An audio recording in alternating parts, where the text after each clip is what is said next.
주님의 이름으로 사랑하고 축복합니다. 오늘도 하나님의 한량없는 사랑에 매여 참된 기쁨과 평강을 누리시기를 간절히 소망합니다. 오늘 벌써 3일 기도의 수요 예배가 있는 날이 되었는데요. 또 3일 기도의 수요 예배 가운데도 하나님의 은혜가 있기를 소망합니다. 우리는 심판 가운데 특별히 우리 불순종과 죄로 말미암아 하나님의 이 징계 가운데에서 사실은 그 사랑을 입어 남은 자가 된 것과 같습니다. 남은 자의 사랑, 우리의 공로와 어떤 힘과 능력은 아닌데 그것이 은혜이기에 더 오늘 우리는 감사할 수밖에 없는 것이죠. 십자가의 공로가 사실은 넘치죠. 모두를 구원하고도 남습니다. 그러나 아무나 구원받을 수 없다는 것 또한 큰 은혜인 것 같습니다. 오늘 이 요엘서를 보면 예루살렘 백성, 시온 땅이라고 비유하며 의인화시켜서 말도 하고 있지만 분명하게 오늘 본문을 통해서 이방 또한 구원을 받는 것을 이야기하죠. 왜냐하면 그 구원의 핵심 누구든지 여호와의 이름은 구원을 받으리라 라고 오늘 요엘서 2장 32절인 마지막 절에 분명하게 이야기하고 있기 때문입니다. 오늘 타락과 징계 그리고 심판 가운데 살 수 있는 이유는 무엇이냐면 사실은 불쌍히 여김을 받는 것입니다. 그 땅으로 돌아오는 것 사실은 그 이유를 알고 있죠. 하나님이 징계하시면서도 그 마음을 알고 있는 거예요. 그래서 매를 맞으면서도 그 사랑을 느낄 때가 있지 않습니까? 예전에는 이 사랑의 매라는 말을 썼지 않습니까? 때리는 자가 더 많이 아프고 우는 그것이 이제 부모가 회초리를 드는 사랑의 매고 또 스승의 매였습니다. 지금은 이제 체벌이 돼서 이게 뭐 가정과 학교에서 폭력으로 치부되어서 하지 않지만 그건 하나님은 분명히 그 자녀들을 징계하시죠. 신약 성경에는 징계가 없고 고난이 없으면 사생자라는 표현까지도 하고 있습니다. 오늘 본문 속에서도 하나님이 그 죄 그들에게 달라붙은 죄를 떨구기 위한 고통을 하신다면 그것이 사랑의 마음을 그 가운데 느낄 수 있어야 된다는 것이죠. 완악함에도 불구하고 또다시 죄를 지음에도 불구하고 그들을 부르시고 회복시키려고 하는 그 목적이 분명하게 나타나 있습니다. 돌아오라 라는 말씀 속에 사실은 분명한 하나님의 마음과 심정이 나타나 있죠. 우리가 누가복음 15장에는 돌아온 탕자의 유명한 이야기가 있는데 그것에 보면은 아버지를 버리고 다 떠났던 이 탕자가 사실은 처참한 환경에서 회개하고 돌아오죠. 그리고 이 아버지 집으로 가죠. 그때 성경은 분명하게 뭐라고 표현하냐면 아직도 거리가 먼데라고 아버지가 그 아들을 기다렸음을 표현합니다. 예전 성경으로는 아직도 상거가 먼데 이러죠. 그래서 이 시중세의 비치아가 렘브란트는 그 아버지의 얼굴에 눈을 이렇게 마치 멀어서 초점이 없는 그러니까는 그 아들을 멀리서 계속해서 기다렸던 그런 아버지로 그림을 그려내죠. 우리 속담에는 학수고대라는 것이 있죠. 목이 빠지도록 기다린다. 바로 그런 표현이 이 아버지의 표현 같습니다. 그때 어떻게 되냐면 자신을 버리고 아버지가 죽은 것처럼 여겼으나 그 돌아온 탕자를 위해서 아버지가 해줄 수 있었던 것은 다시 옷을 입히고 가락지를 끼우고 새 신을 신기고 송아지를 잡아요. 그리고 잔치합니다. 이것이 복권과 회복을 보여주는 것이죠. 이것이 무엇입니까? 비록 그들이 돌아가지만 회개하고 돌아왔을 때 놀라운 은혜가 다시 임하는 교훈이죠. 우리도 여기서 은혜를 받고 기도해야 되는 것이 바로 이것입니다. 비록 쓰러지고 넘어졌지만 하나님에게 돌아가기만 한다면 오늘 우리는 또다시 새 힘을 얻고 회복과 복권을 누릴 줄 믿는다는 것이죠. 오늘 19절과 20절에 보니 하나님이 회복시켜 주시고 뭐라고 표현하냐면 19절에 응답하여 이르기를 라고 말하면서 다시 곡식과 포도주를 주고 중반부에 이렇게 말합니다. 흡족하리라 라고. 그리고 다시는 내가 너 이방 나라들을 통해서 욕을 당하지 않게 하리라 라고 말합니다. 남유다의 역사는 사실상 바벨론에 의해서 멸망을 당하게 되는데 그러나 하나님이 다시 회복시켜 줄 것을 약속으로 하고 계시는 것이죠. 여기에서 소망이 있고 우리가 감사가 있는 것이죠. 앞서는 메뚜기들로 인해서 완전히 황폐하고 황무할 것을 말했습니다. 그런데 어떻게 다시 반전처럼 이야기하는 것이 25절에 말합니다. 그 메뚜기, 황충, 팥중이 먹은 횟수대로 갚아주리니, 이것이 하나님의 복권과 회복입니다.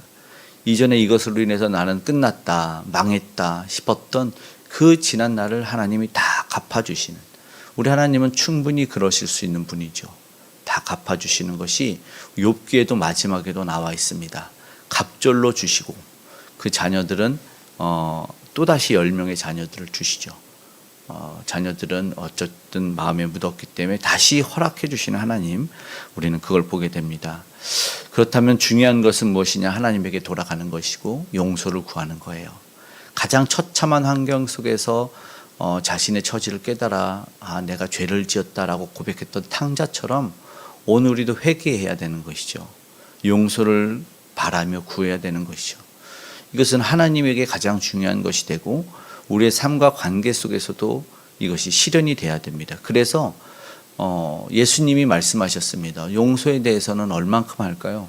우리는 못 참죠. 왜냐하면 하나님은 노하기를 더디하신다 그랬는데 우리는 못 참으니 하나님이 예수께서 제자들에게 말씀하시죠. 베드로에게 7번씩 7번이 70번이라도 용서하라 분명하게 말씀을 하시죠.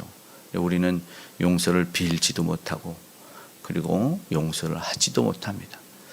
그런데 우리가 주기도문에도 말하죠. 주님 가르쳐 주신 기도 속에서 우리가 우리 잘못한 사람을 용서하여 준 것 같이 우리 죄를 용서해 달라고. 그거는요, 우리가 세상 사람을 용서해 줬기 때문에 하나님을 용서해 달라는 것이 조건적으로 말하는 것이 아니고 그 용서가 얼마나 대단한지 삶에서 보여주고 실천하는 이 하나님과의 관계는 세상에서도 보여줘야 된다는 것이죠. 우리가 그 용서를 받았는데 너희가 용서하지 못할 것이 무엇이냐라는 것이죠. 그 용서를 삶으로 살아내는 것이 중요하죠. 조건이 아닌 우리의 관계 속에서, 하나님의 관계 속에서 우리가 보여줘야 되는 것이죠. 다시 주님 앞에 주님이 기뻐하는 그 삶의 회복을 위해서 우리가 불쌍히 받았음을 기억하고 나아갔으면 좋겠습니다. 이것은 근데 중요한 하나님의 은혜입니다. 21절과 22절에 보니까 두려워하지 말라. 땅이여 두려워하지 말라. 기뻐하고 즐거워하라. 왜냐하면 여호와께서 큰 일을 행하셨다. 그들이 한 게 하나도 없어요. 이걸 우리는 전적인 은혜라고 하는데, 전적인 은혜가 뭐냐면 불이 꺼진 어두운 곳에 갇혀 있어서는 그 자가 불을 켤 수가 없어요. 구조를 알고 불을 켤 수 있는 사람이 전등에 불을 켜줘야지 빛을 보게 되는 거죠. 어둠에 있는 자가, 수렁텅에 빠져 있는 자가, 특별히 죄인은 스스로를 구원할 능력이 전혀 없습니다. 이게 불광력적인 은혜. 그래서 전적인 타락, 그리고 하나님의 전적인 은혜를 이야기합니다. 오직 은혜로만 구원을 받을 수 있다는, 그래서 하나님이 해주신다라는 것이죠. 다시 한번 끊어졌던 이른 비와 늦은 비에 대한 이야기도 하나님이 적당하게 하신다. 그냥 끊어졌던 하늘의 공급을 하나님이 허락하시고 내려주시겠다.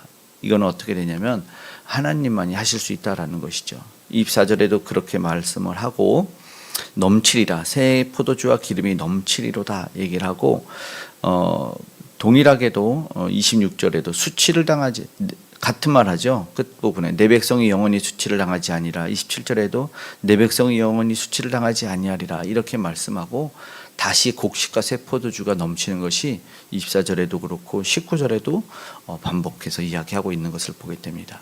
25절에서는 진정한 회복을 말하는 거죠. 그 백성들이 회복된 겁니다. 치유를 경험한 거죠. 이것이 뭐예요?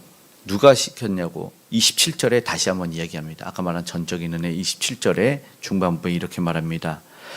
너희 하나님 여호와가 되고 다른 이가 없는 줄을 너희로 알게 하노라.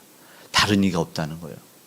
무슨 말이냐면 저 백성들이 이전에 심판받을 때 다른 이가 구원할 줄 알았다는 겁니다. 하나님이 근데 분명히 알려주시고 보여주겠답니다. 이것이 자격 없는 우리가 받은 은혜, 하나님이 허락해 주신 은혜라는 것을 기억하길 원합니다. 이제 우리는 무엇하면 좋으냐? 하나님에게 나아가는 것입니다. 28절부터 하나님이 영을 부어준다고 말합니다. 아주 우리가 잘 아는 내 영을 만민에게 부어주리니, 이 만민은요, 그리고 29절에 남종과 여종에게도 부어주리니 28절에도 말하는 이 영을 부어주시는 것은 예수님 승천 후에 정말로 이방에게도 이 영이 충만히 임하는 것이 사도행전에 기록이 되어 있습니다. 성령 강림 사건은 모두를 구원하고 남는 하나님의 은혜가 이스라엘 백성뿐만 아니라 정말 큰 은혜 가운데 이방되고 그리고 완전히 버려진 것 같은 모두에게 임하는 것을 보여주셨습니다. 하나님 앞에 이제 이방인도 나아가 무릎 꿇어 회개를 하고 주의 말씀을 붙잡았습니다. 그리고 하나님의 임재를, 성령의 임재를 체험했습니다. 오늘 우리도 예수님을 만나고 먼저 사실은 우리에게 와주셨지만 그래도 주님의 이름을 부르면서 우리가 그 구원을 다시 한번 기억해야 되는 것이죠. 우리를 능히 이길 수 있게 하시는 보혜사 성령. 사실은 우리가 먼저 예수님을 부를 수 있지 않습니다. 내주하시는 성령의 역사가 먼저 일어나서 우리가 예수님을 나의 구주로 고백할 수 있기 때문에 그 성령의 임재를 그리고 인도함을 받을 수 있기를 오늘 우리가 바라야 되겠습니다. 이성과 지성으로 사는 게 아니라 믿음의 사람은 영성으로 산다. 우리가 기억했으면 좋겠고, 그래서 아주 중요한 핵심 31절 32절에 크고 두려운 날을 이제 면할 수 있는 것 아주 강하게 32절에 얘기하죠. 누구든지 여호와의 이름을 부르는 자는 구원을 얻으리니. 맞습니다. 사실 성경에서 말씀하고 싶은 구원에 대한 핵심이죠. 누구든지 여호와의 이름은 구원을 허락해 주신다. 심판의 날에 건짐을 받는다. 하나님 앞으로 나아가고 우리가 구원을 경험할 때 진정한 치유와 회복을 경험합니다. 남은 자에 대한 이야기를 많이 하죠. 구루터기에 대한 것도 얘기합니다. 심판 때의 남은 자, 그들이 하나님의 사랑을 받은 자여 믿음을 고백한 자들입니다. 아무나가 아닙니다. 능히 다 구원하실 수 있지만 주님의 그 은혜를 받은 그들은 은혜를 받은 자들입니다. 그러면 우리가 중요한 것은 이 남은 자를 통해서 하나님은 무엇을 원하냐면 참된 하나님의 백성들을 보여주고 참된 하나님의 사람을 보여주기를 원하죠. 그러니까 다시 한번 우리가 구원받은 것을 깨닫으면 나로부터 시작돼야 돼요. 무엇이요? 기도가. 나로부터 회개가, 나로부터 하나님을 높임이 시작됩니다. 왜냐하면 그 구원을 받은 자가 26절에 뭐라고 말하냐면 너희 하나님 여호와의 이름을 찬송한대요. 왜요? 그 앞에 풍족히 먹고 놀라운 일을 경험한 사람은 하나님의 일을 찬송하게 되어 있다라고 말합니다. 남은 자의 할 일은요, 그리고 해야 될 일은 바로 이것이죠. 하나님 앞으로 나아가 회개 자복해서 은혜 받으면 우리 하나님을 높이고 다시 한번 그 주님의 이름을 부르는 자들이, 구원받은 자들이 다시 한번 주님의 삶에 그리스도인다운 삶을 살아낸다라는 것입니다. 오늘 우리가 남은 자가 된 것 전적인 하나님의 은혜이지요. 그 은혜를 깨달아서 그 삶을 다시 한번 살아낼 수 있는 하나님께 찬송을 올리는 복된 하루 되시기를 주님의 이름으로 소망하고 기도하기를 원합니다. 아멘. 기도하겠습니다. 사랑이 많으신 아버지 하나님, 아무 구원 아버지 이에 공로 없었지만 우리를 살려주셨습니다. 회복시켜 주셨습니다. 치유하여 주셨습니다. 이제 하나님 버티는 인생이 아니라 주님 앞에 엎드려 자복하는 인생과 삶이 될 수 있도록 도와주시옵소서.